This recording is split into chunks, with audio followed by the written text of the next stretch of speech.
My people have always been aware that it's changing and we're having to live around these changes for safety. But then little do they know that these changes are occurring in the ocean. And with the warmer temperatures and all of these things that we're finding, we have to be safe during all seasons now. Like the ice condition, we used to have the thick old ice and it was safe and we could go further out and we were mindful, we knew it was going to stay. And so now we have this new ice where it's so unpredictable. Wait for the ice to go away so the barges can come in, right, to bring supplies, fuel, that kind of necessary items.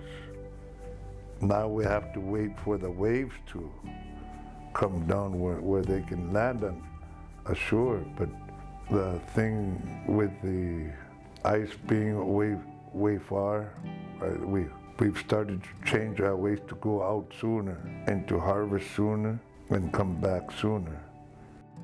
When you start having environmental anxiety about your home and that it's not necessarily safe anymore because of things out of your control as far as warming temperatures in the marine ecosystem, it feels like a colossal thing that you just feel the repercussions of, but you can't really change. And once you have more information about there's this much concentration of harmful substances in bivalves that we're eating or clams, then you just stop consuming them. You stop going out. You lose that connection with not only that species, but with the people that you would do it with.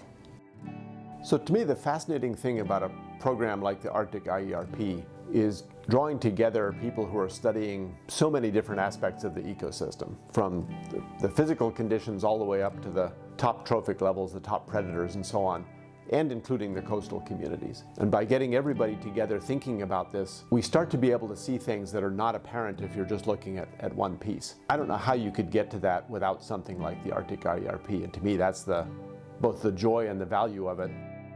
Hunters that have a lot of knowledge, and also scientists working together collaboratively along with other entities that are local and regional. And a positive example is the IERP.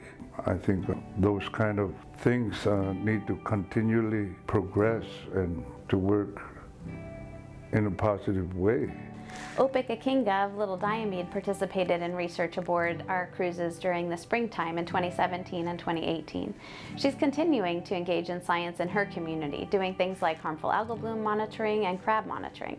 I'm Opeka King. I'm the environmental coordinator with the native village of Diomede. And I'm super thankful for having that opportunity to be on Sikuliaq, because everything I experienced on there really helped me to want to do something like this.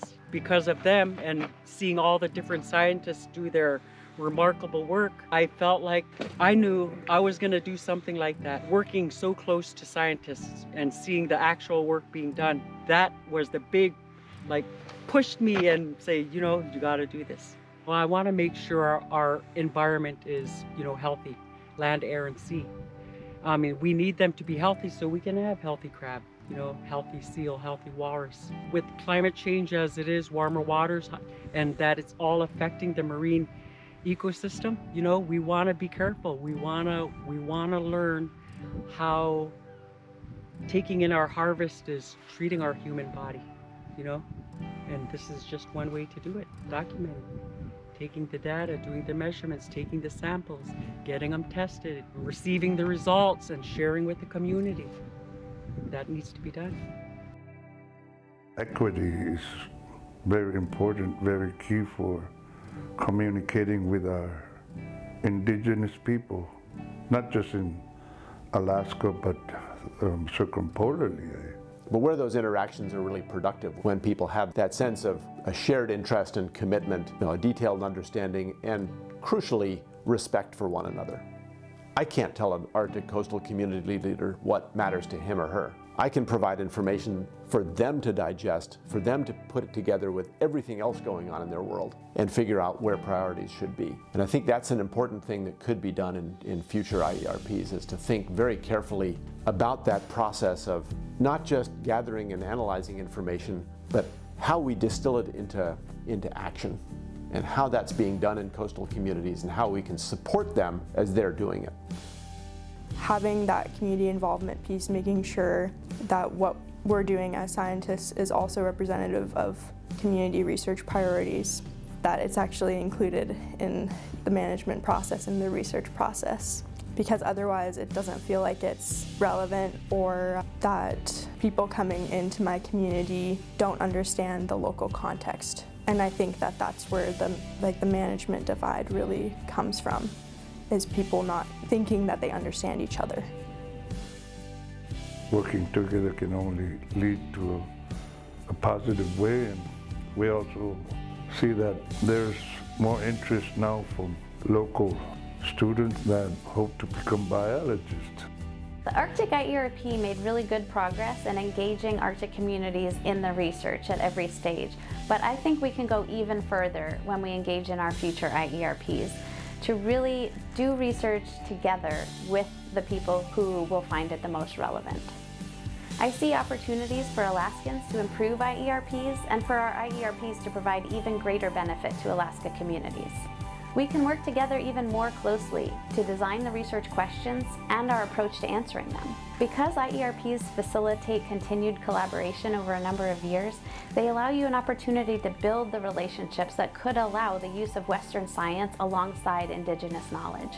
When we conducted the Arctic IERP, we really strived to include Arctic community members at every stage, from helping us determine what the important research questions were, to involving them in collecting the data and analyzing the information and helping us determine the best ways to get that information back out to communities. And I hope that some of the foundations we've laid in the context of the Arctic IERP will allow us to do this even better when we host the next IERP, the one we expect to focus more on the Northern Bering Sea region and really hone in on some of those more significant and rapid changes we've been seeing.